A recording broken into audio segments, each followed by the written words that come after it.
Here. Welcome, everybody, to the City of Lake Elmo Parks Commission for the 17th St. Patrick's Day of March. Call it to order. First thing is the Pledge of Allegiance. I pledge allegiance to the flag of the United States of America and to the republic for which it stands, one nation, under God, indivisible, with liberty and justice for all. All right. All right, we have in front of you the agenda. Does anybody wish to make a change to the agenda?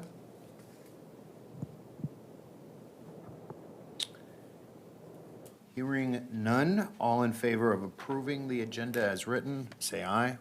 Aye. Opposed? All right, all in favor. Next is approval of minutes. Now, it's unusual, we have 2 minutes here, and we'll take them one at a time, starting with the January 22nd. Are there any changes or comments to the minutes from January 22nd?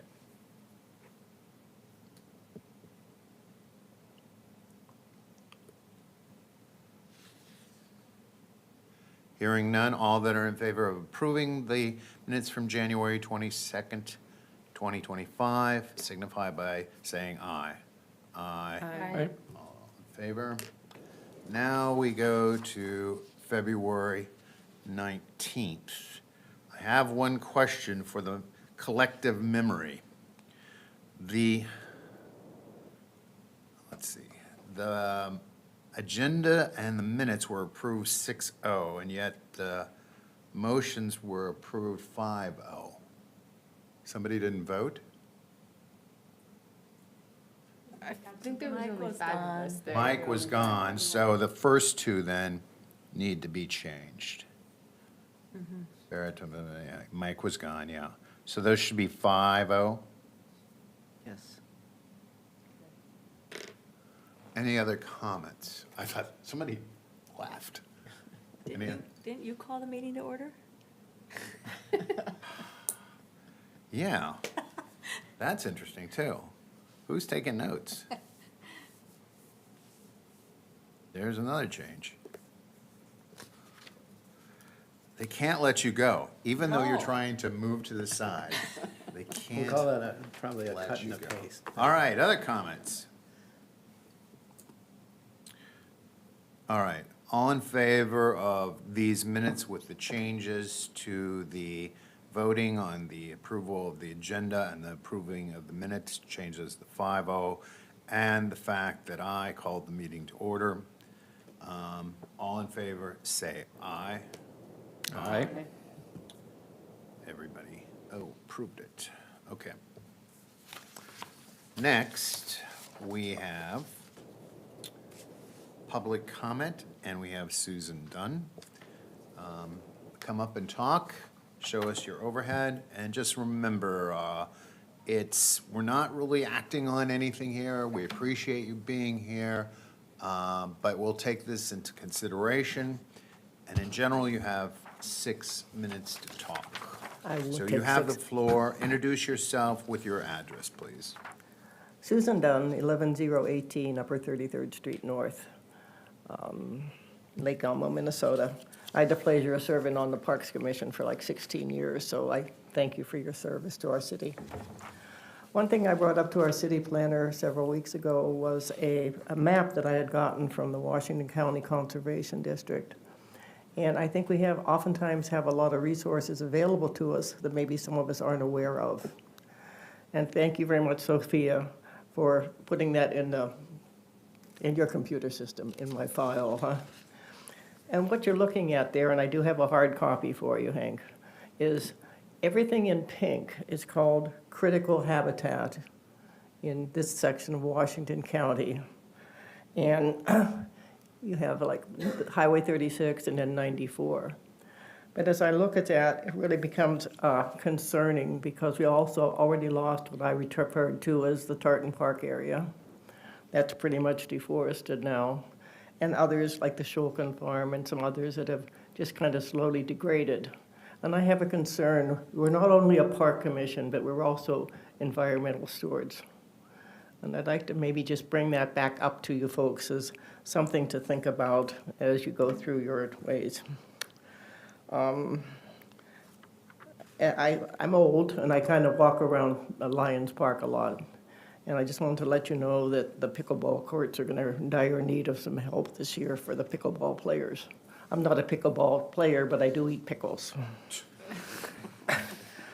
One thing that concerned me on our city council meeting that's coming up is a parking lot in Sunfish Lake Park. This is used by a lot of the mountain bike crews and so on, and it does need some assistance. But I would like to remind you, when the gentleman from Elk River that came proposing Sunfish Park being turned into a mountain bike park, they offered to help assist any financially. And I was wondering if perhaps the city had reached out to them for some financial contributions for the repaving or putting a hard surface down in that area, if that's what they're going to go ahead and do. But otherwise, I really appreciate your service. We've got Arbor Day coming up. I'm also a daughter of the American Revolution, and we are going to be putting in a tree again at Sunfish Park on their tree trek. So it's kind of a part of a fun program that they have. And we try to put in a tree every year for that.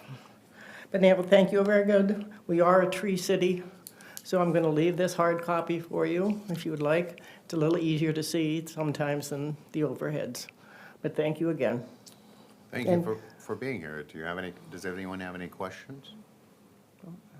No. Questions? I would like to request for the minutes, I don't know if we always put in the attachment, but to add the attachment to the official minutes. Thank you for coming, appreciate it. You're always welcome.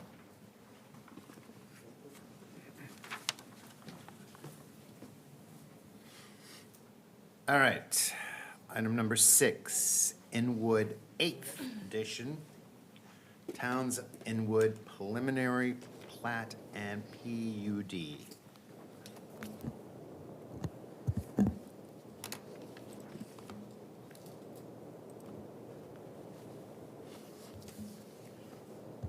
All right, thank you, Mr. Chair. The applicant for tonight's application is M&I Homes. The property is currently zoned and guided in the city's comprehensive plan as mixed-use commercial and high-density residential. The property is just over 19 acres. The proposal before you tonight has roughly 272 units between an apartment building and townhomes. Ivywood Park was dedicated with the Inwood development, leaving an existing park credit of 1.16 acres to be applied to the area south of 5th Street, which is the development before you tonight.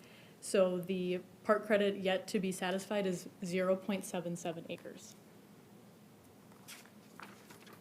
So here's a visual of the proposal. The purple star represents the apartment building.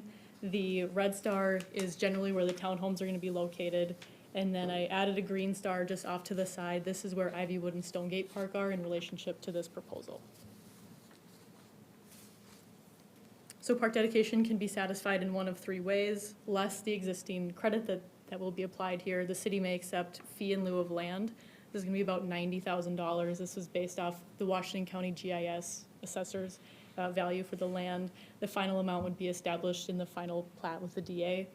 The city may accept 10% of the land area, which would be 0.77 acres, again, without that existing credit, or a combination of both. And no trails are proposed that meet the credit criteria.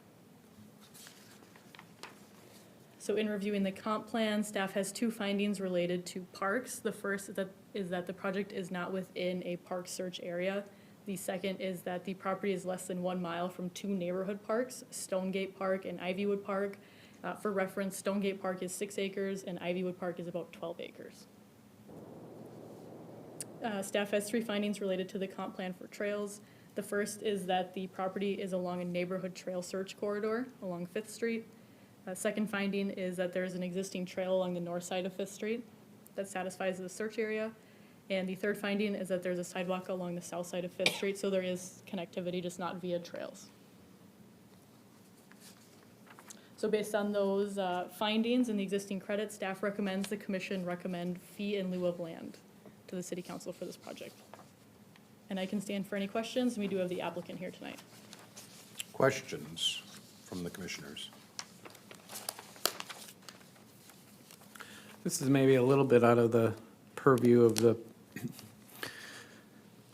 our topic, but is there going to be a crosswalk or anything that goes across Fifth Street so residents can get to the park? Do you- Not at this time, but we are working on a crosswalk policy, so I would anticipate that would come into play here at Island and Fifth Street. Okay.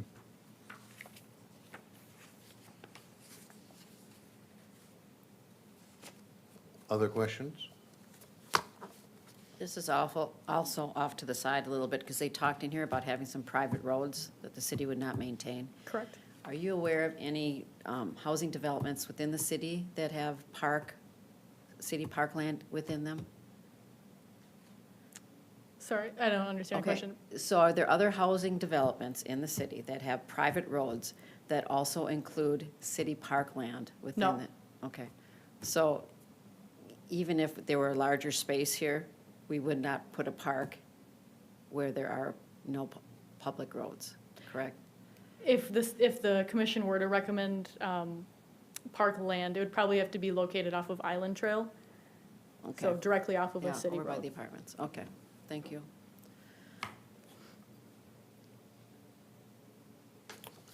Other questions?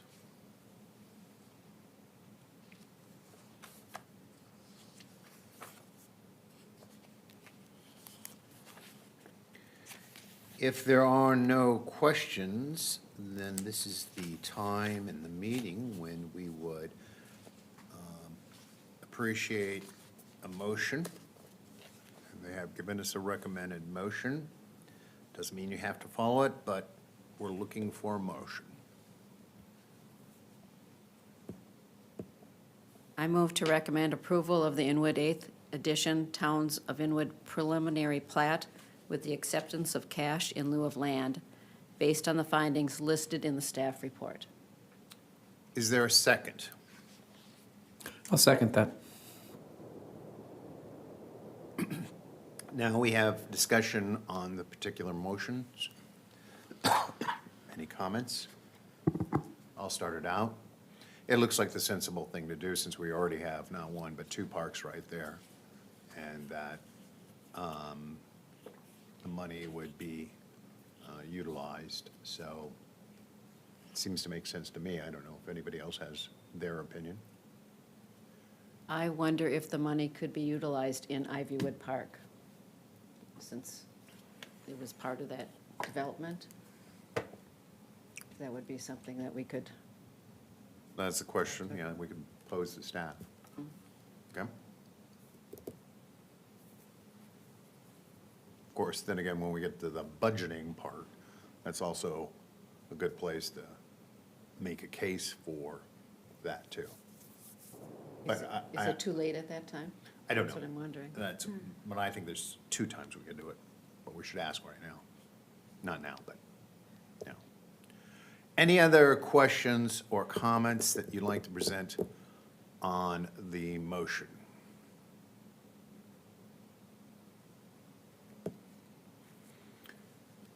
Hearing none, we will vote on the motion to recommend the approval of the Inwood 8th Edition / Towns of Inwood preliminary plat with the acceptance of cash in lieu of land based on the findings listed in the staff report. All in favor, say aye. Aye. Aye. Oppose, say nay. Even though we did not ask a lot of questions, thank you, Representative, for coming in. We appreciate it.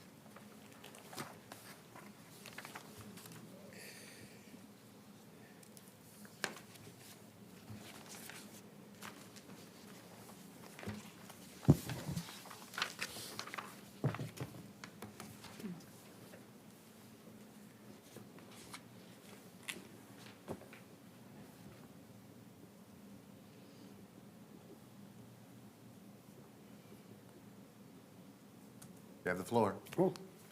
Our next topic that we're bringing in front of the Parks Commission tonight is our park use policy.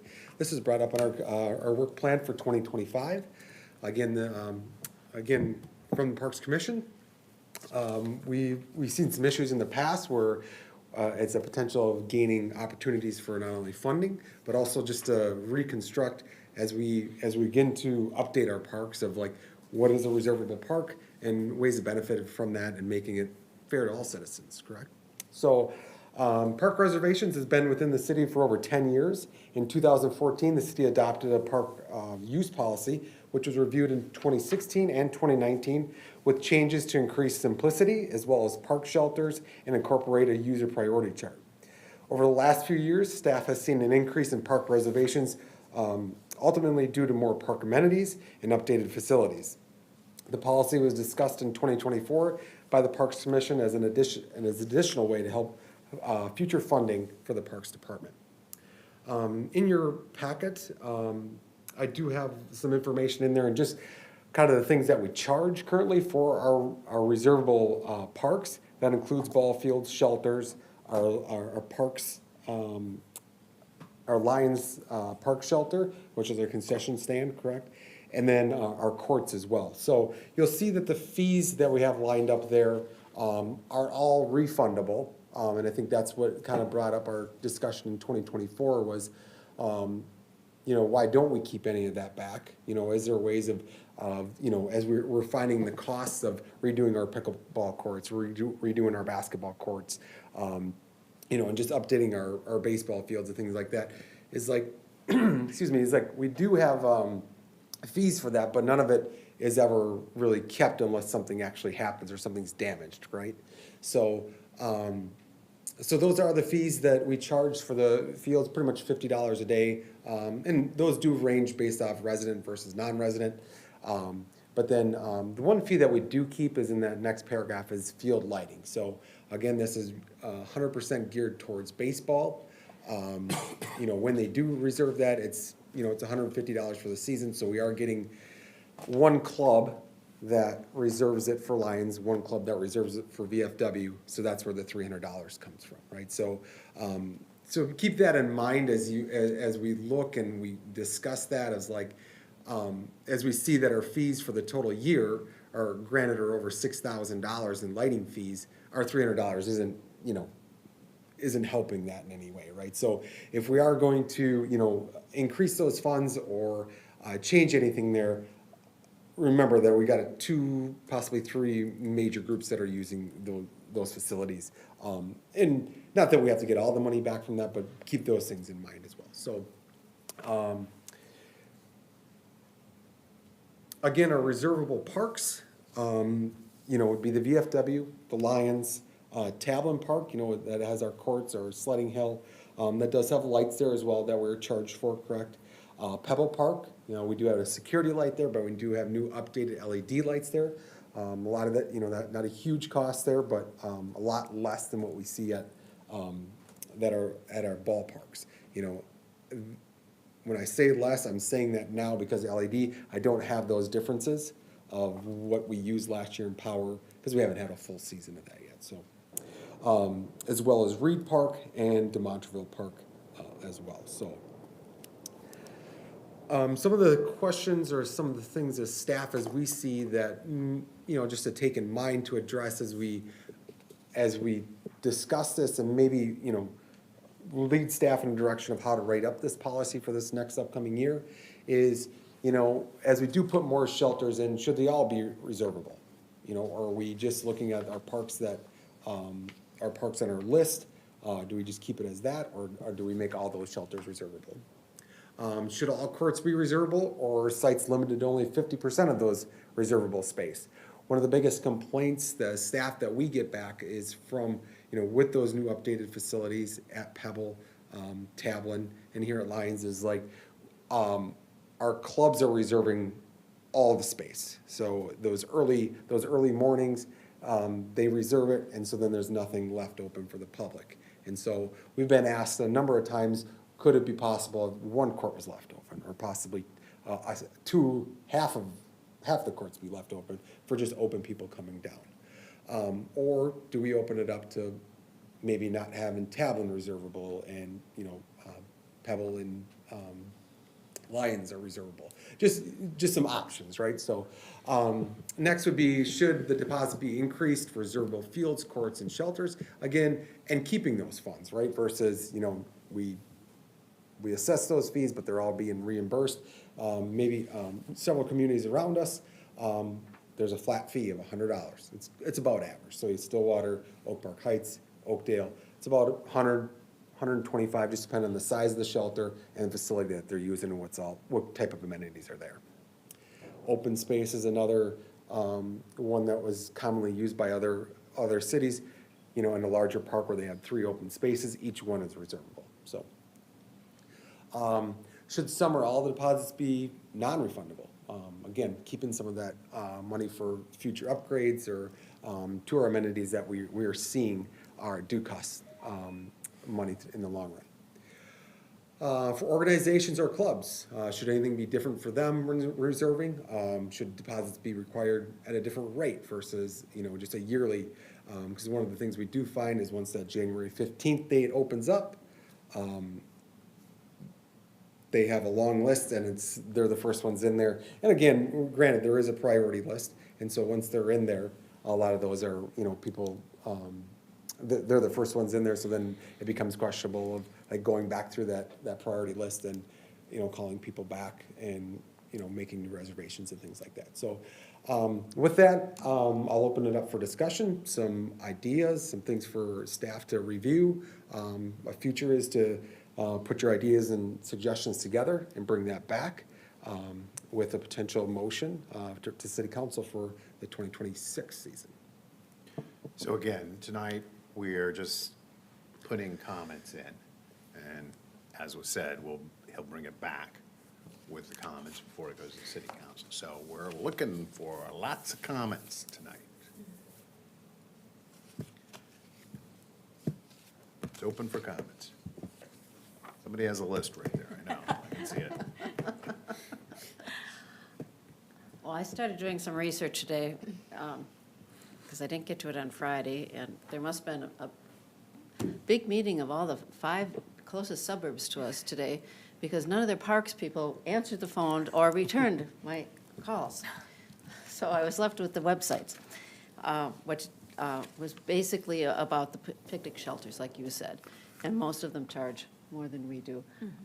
Oftentimes, there's a damages deposit, so they'll get back a portion, the damages deposit mainly. And they had the same criteria about, residents, non-residents. They also mentioned nonprofit groups, like in Matamidi, nonprofit groups that were based in Matamidi and the school district one. So they were listed in their priorities also above the, like corporations or out of city people. Which was another thing to look at. Everybody charged more, and I kind of looked at similar buildings, without a kitchen, without refrigeration, things like that. And I was surprised, some of them were like $100 for not very much at all. Yeah. And then I was trying to find information about the courts and the ball fields. There's more information about ball fields. And they charge for prepping the fields too. You guys don't do that, do you, Adam? No, so we do basic grooming of our fields, but our reservable fields, Lions and VFW, are groomed or taken care of by the clubs. Like Elmo ball, Yep. yeah. Like Elmo Okay. Baseball Association. Yeah. But then the other fields, because I see people that Kleist grooming throughout the summer, whether someone reserves it or not, so there's a standard. Yeah, so our Schedule. 7 other ball fields are groomed by Public Works staff, Yeah. so, yep. Okay, so that's not included. So they have all, like $150 a day for some ball fields in Stillwater and that, so, I don't know, there's a big price difference between what we charge and what they do.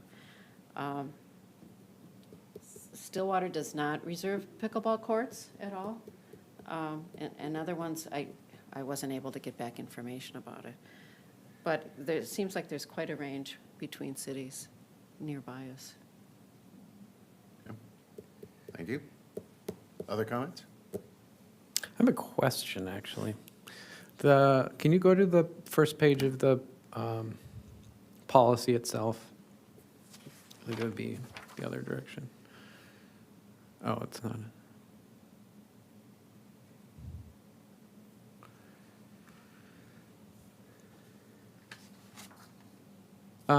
So the user priorities, when it says priority one, City of Lake Elmo, is that referring to residents or actually the city That staff? is referring to residents. Okay.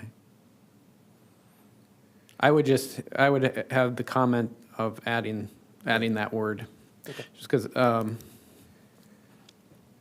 for clarity. And then, I think I was looking at just the title of this, as far as the Lake Elmo Park use policy. This is more of a reservation policy. I know in the end, there's I think it's referred to sportsmanship or something like that. I would be in favor of, I could be wrong about this, but I don't think we have a standalone code of conduct. And I would be in favor of taking this out, changing it to code of conduct, and, at some further time, probably revising some of this, what it says. But I would think that our code of conduct, it doesn't matter if you're reserving or not. We've got a code of conduct for people that use parks. So again, this is probably separate. I mean, obviously, it's separate from the discussion of user fees, but just from a language perspective, those are two things that I saw. That would be my comment about those items. So you would be talking about two policies then? Yeah, I mean, a code of conduct for parks as a policy posted on our website that says if you're coming to our parks, we're playing basketball or reserving a ball field, it doesn't much matter.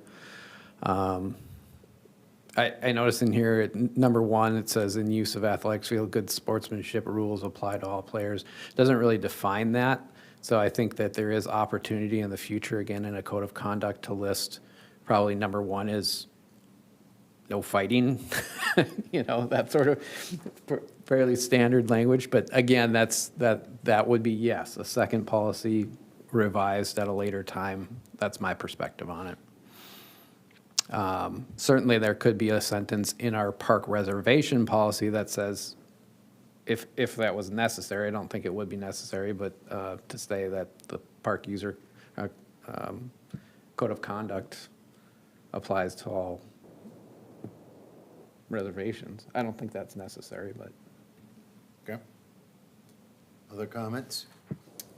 Adding to kind of what Pat was talking about, because I looked at some of the sites too, and Woodbury and a few others. So a couple other comments were shelters you could reserve for half a day or a full day. And of course, there was a different charge for half day or full day. So that would be one opportunity to kind of, it makes it a little more complex, but it also gives a few more options. And then I think this was Woodbury, the lights fee was $20 an hour. So versus $20, for the day or whatever it is, or 6 hours or, yeah. So, I don't know, that's just another option for an hourly fee. And then I think I found a field charge, I think this is Woodbury, where it was an hourly fee for the fields. $35 an hour for residents, $60 non-residents. And then there was a daily fee, but that fee also changed, whether it was weekday or weekend. It was more expensive on the weekend. So there's, again, it adds more complexity, but there's certainly a lot of options for different types of fees. I don't have any specific questions. I guess I just have more comments and things that maybe the other parks commissioners would like to discuss. I guess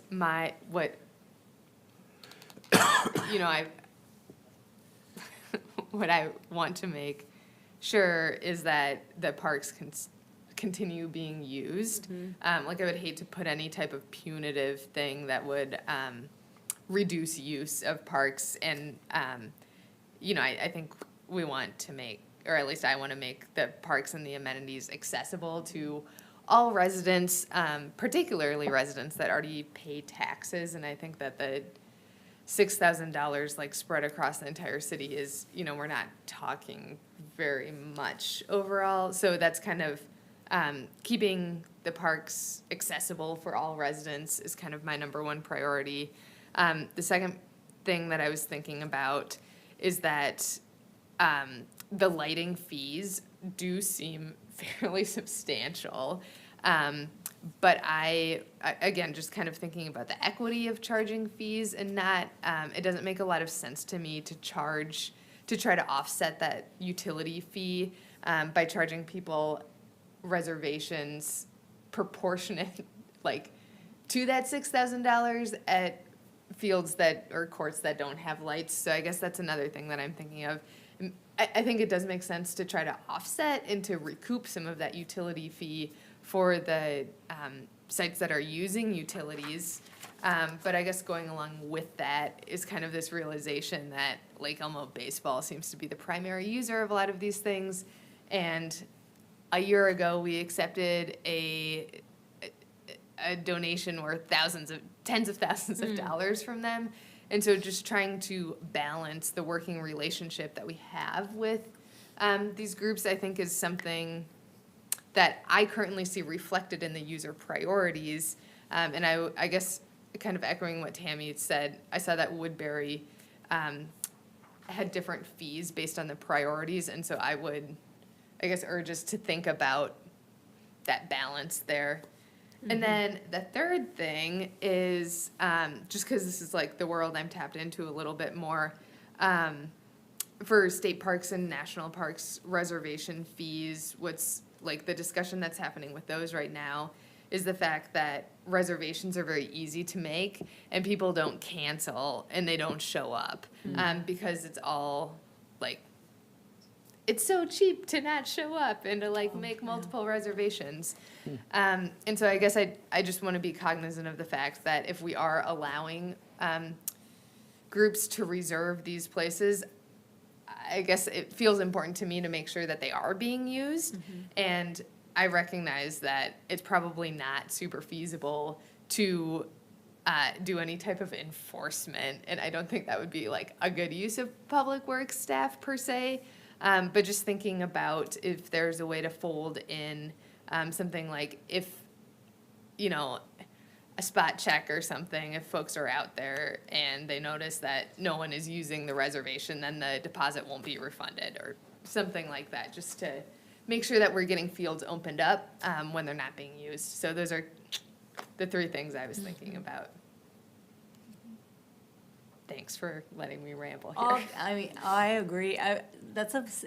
My brain goes back and forth between you don't want to penalize residents for using the park, but then at the same time, there's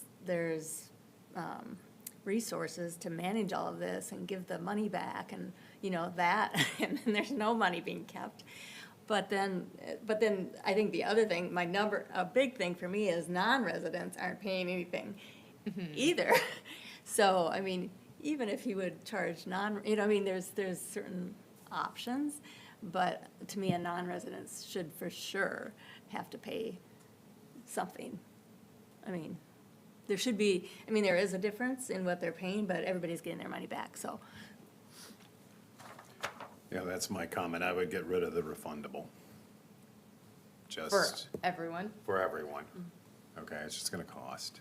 Okay, and whether you give a portion back or whatever, but I'd probably phase this in and just say, okay, it's not refundable, and I wouldn't jack up the rates, because again, to me, I didn't even do the comparison. Yeah. The rates look low. Right. Okay? And I don't know when the last time the rates were adjusted, but, we've been in a period of inflation, and even since I think 2016, I ran the numbers, and like the $50 would be an extra, it'd be $70, just that one number, since 2016. So, but I wouldn't double hit them in the first year. I would say get rid of the refundable is the primary there.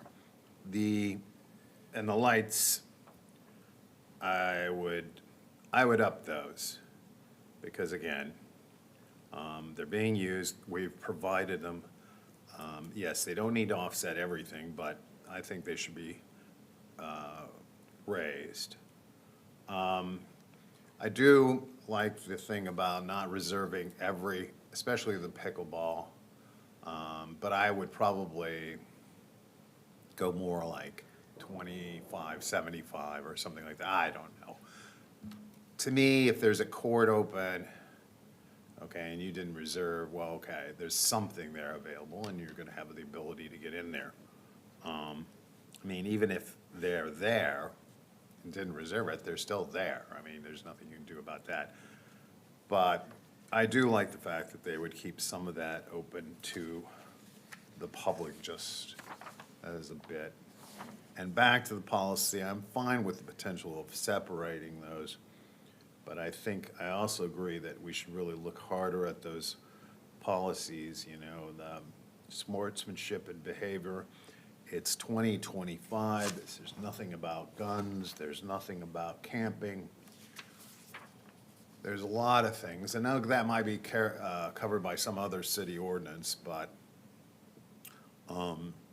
I would say that's down the road. I would not say that in this particular revision, we would need to do any of that. But that's something definitely that needs to be looked down the road to make sure we have updated and modernized it.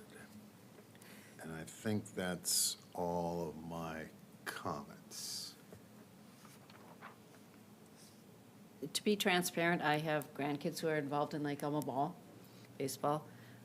And I know they do a lot for maintaining the fields and, you know, the two here at Reed Park and everything. And I think all of us agree, we appreciate everything they do.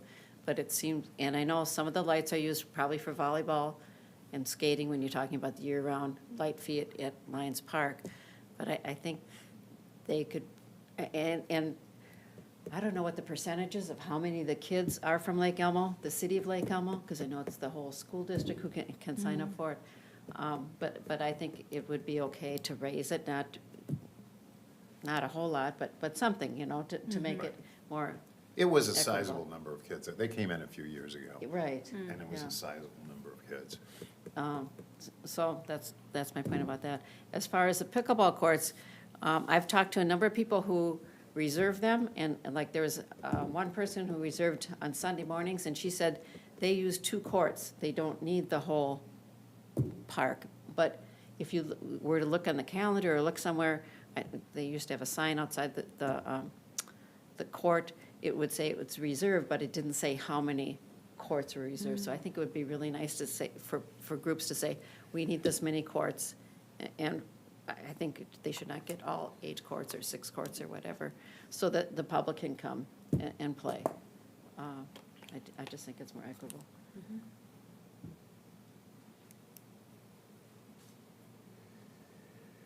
Other comments? I was thinking about the number of courts that would be reservable and the fact that a lot of tennis courts have moved to pickleball courts. And I guess coupled with what you were just saying there, Pat, I guess I would be in favor of thinking about reserving the courts like by the pair. Kind of like shelters are for, or fields are for a certain number of hours, a chunk of the day. But I think that the fees would need to be adjusted proportionally. Like, I think that $50 a day to reserve 2 pickleball courts feels like a lot to me. Like, I wouldn't make a reservation in that instance personally. Right. I think most of the people who reserve do it for the season. Would you say that, Adam? Correct.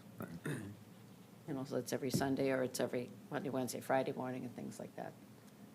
I don't know that people reserve it just for a few days. They just show up. Yeah. And especially if you do it a lot, you know the highs and lows of the usage of the courts, and you figure out for yourself when you need to be there to get yourself a court. But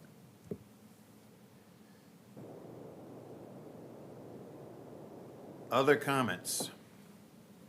Well, I'll just state that I'm totally in favor of having that fee not be refundable. I'm, don't really see the point of having a fee if it's, if it's returned. The cost increase, I hear, Ellen, I hear you about the equity. I think, for me, the distinction is you're making a reservation for exclusive use. Anybody can use the park without a fee, without a reservation.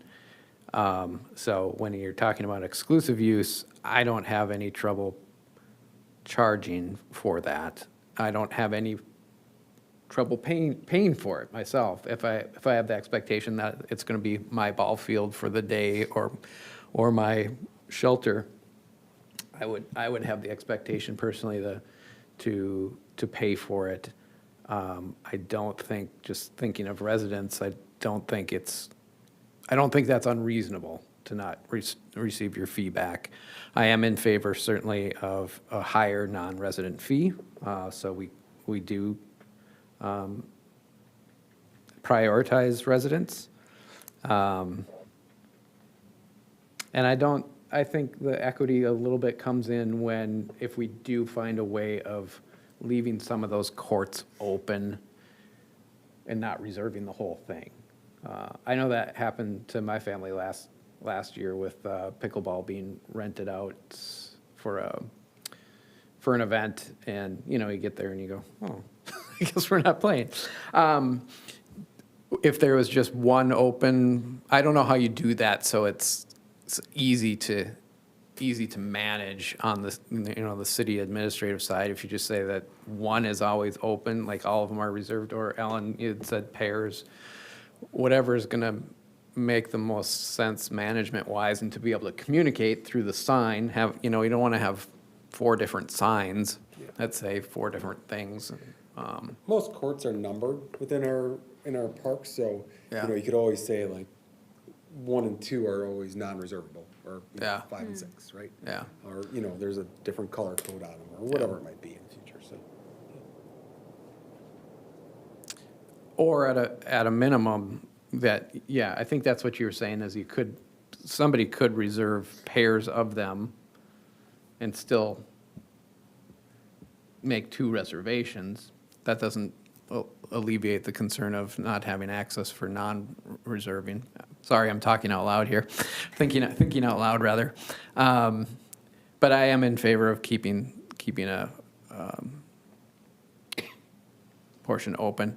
As far as Tammy, the shelters being half-day or full-day, I think I've even seen specific hours rentable that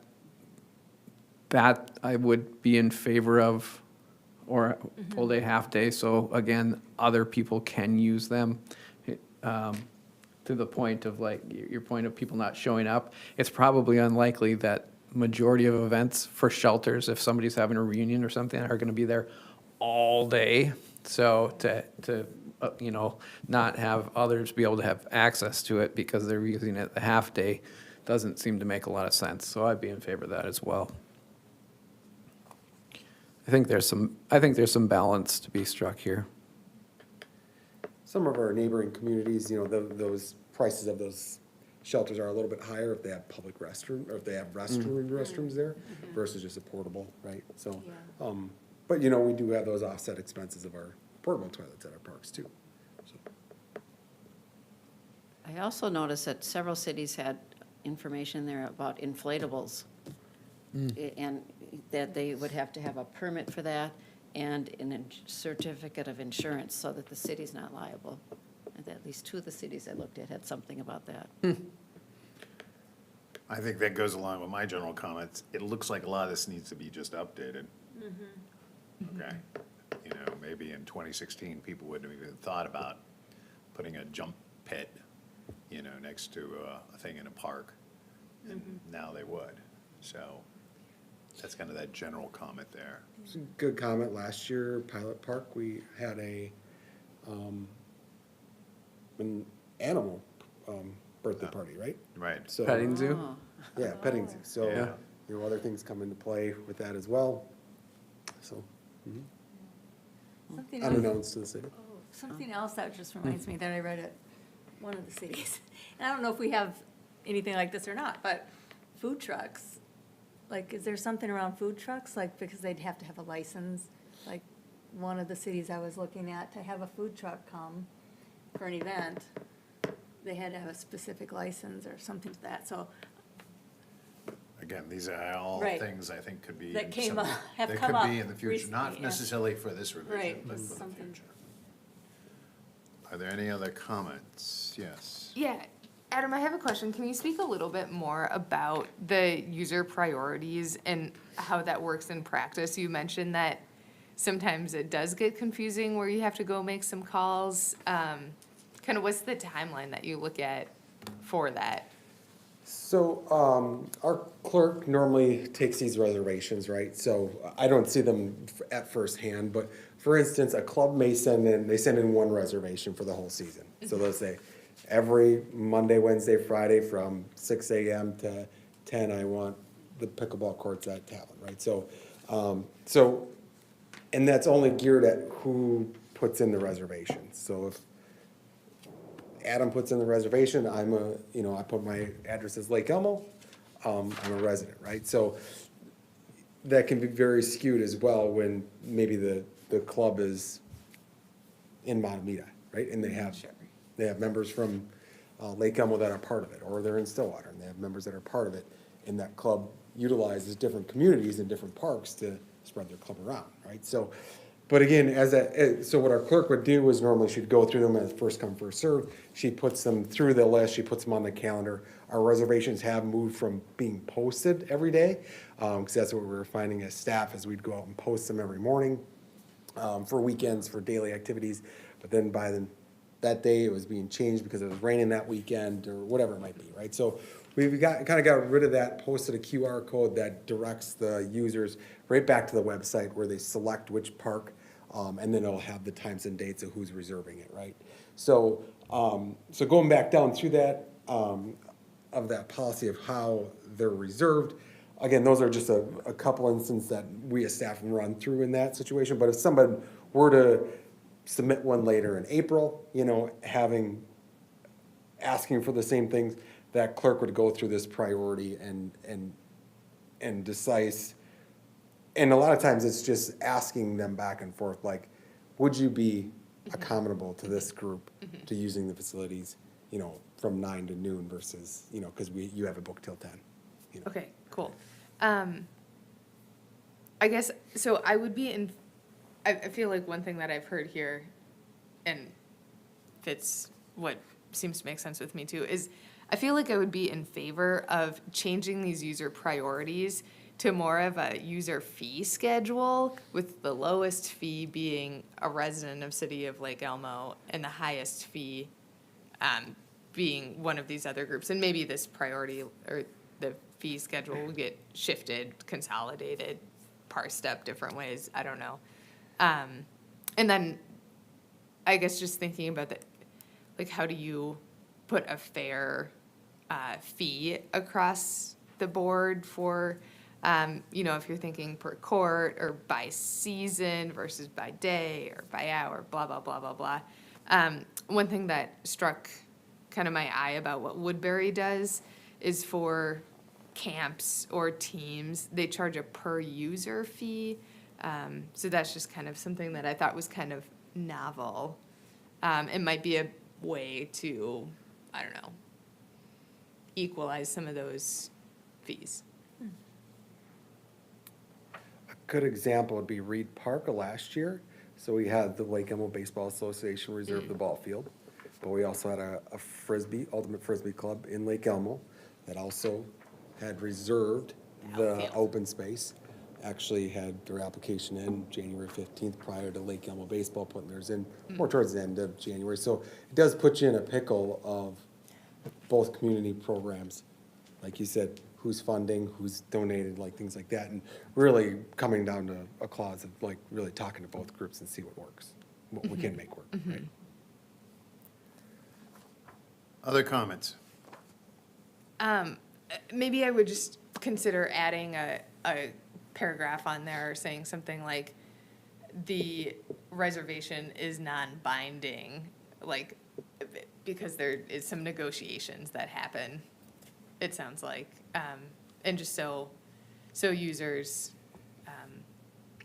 are aware that that might happen, and you guys are transparent, and there's, just kind of cover. And that kind of builds the sense of this is a community that we're working together Yeah. to use. Yeah, like, we're not competing against each other, we're trying to get the parks used, but in a responsible way. Other comments? So Adam, what's the timeline on this? You think we'll see it again? When do you want to see it again? No, I would say probably won't be next month, but month after. Because probably. we'd be looking at implementing it like next year, right? Correct, that's what I would suggest, you know, it probably wouldn't hurt if you did it this year. I mean, a lot of the reservations are completed right now, the only thing you would have is, you know, individuals that might grab a court or I would a wait field till- in the fall. I would right? wait till next year, get it all. So then you can take your time too, and if we're revising this, we might then revise the code of conduct or whatever, we're gonna look at that. But one of the things I asked that for is there a problem, since you're not doing this in the short term, with commissioners emailing you singularly additional questions or comments, let's say for the next week and a, well, till the end of March? Definitely. Okay, so, you know, we had a lot of good discussion here tonight. If you ask, this is what happens to me, I get halfway home and, oh, I should have asked that, or that would have been a good idea. So, because of the time frame here, if you would email those to Adam, and remember, don't copy everybody, just email him directly. If you have any more comments or questions or suggestions or enhancements or any of those. I would like to say that it would be really good this summer to have at the pickleball courts, if like the Monday, Wednesday, Friday, I don't remember the name of that group, if they're only gonna use 4 courts, to have that listed. Because people drive up and they see people that, you know, it will just, they think if it's reserved, they can't use it, even if the courts are empty. You know. That's a really good point, Pat. I would be so in favor of putting a QR code in, like opening up a little survey for, I don't know, through that June or something, for people that are using these fields to weigh in or something, and feel like, at least if things are going to change, that people's, you know, it's more than 5 people making it. Well, and to talk to the clerk to make sure that we just didn't quadruple the person's workload. Yeah, yeah. Okay. Yeah. We made it so complicated. So, get that input too, which I'm sure you will. Okay, Thank you for asking us, though. yes, obviously a good discussion. Communications, number 8. Adam, what are you communicating? Biggest things over the last month here have been our, the buckthorn removal at Sunfish. Had a lot of questions and comments in regards to the future of that park, you know, what's the invasive species that are being removed and the downed trees. The Sally Manzaro Center has had a couple meetings with local residents as well, so continue to watch their site as well as the city of Lake Elmo site as far as communications with the activities that are going on there. It is a difference if you do walk in there. There is a lot of difference, but I think you know, if people do look at the progress that you guys have set forward of what your intents are, as well as the communities, that there is a plan. And to reach out to Sally Manzaro Center as well as Stantec to review that plan and just have a better hindsight of what the project is. So, I mean, that's been our biggest questions here in the last month, for sure. With that being said, some of that work has been limited just with our lack of frost. The large equipment's been removed from there, but they are doing some additional mowing and things like that. So some of those trails are closed during that time. So continue to watch that website as well for bike trail closures as well as walking path closures. With the spring amongst us, we have a lot of things that will come up. Our dog park, the water will be turned back onto that coming up here soon, as we find that the temperatures stay above our freezing temp, but we've had some questions about that already this year. But otherwise, park cleanup has already started with Public Works staff. Been through a lot of our parks, just cleaning up the leftover hats and mittens and sticks and branches and things that are left there too. That'll be ready for our mowing season, which isn't probably too far out as well. Our ice rink is completely out of ice now already, so we will be looking at our pickleball courts. We do have our nets up in Ivywood, as well as 2 up already at Pebble. But as the weather starts to progress, we'll eventually put the rest of those up. One of the biggest things that we do get is with these large snowfalls in the spring is that it does weigh down those and stretch those nets out. And one of our biggest complaints throughout the years, it's not at 34 inches, it's at 33 and a half. So, so we are adjusting those per those requests as we can. So, so that's why we only have partial of those nets up right now. So as we clean those courts, we'll eventually get them all up, and we'll post that up on the website, as well as our volleyball nets. Those will go up around the same time. So with that, next month I do plan to open us back up to possibly doing some park walkthroughs again. As the weather gets better, we can get out there and kind of get a sight of some of these parks with not so much green foliage on them as well. So Very good. Question? Yes. When will the portable toilets go out? So a lot of times those are out by the end of April. A lot of times they're out there by then. But with the early spring, like this last year as well as this year, they'll probably be out sooner. So Okay, thank you. Other communications? Seeing none, would somebody like to make a motion to adjourn?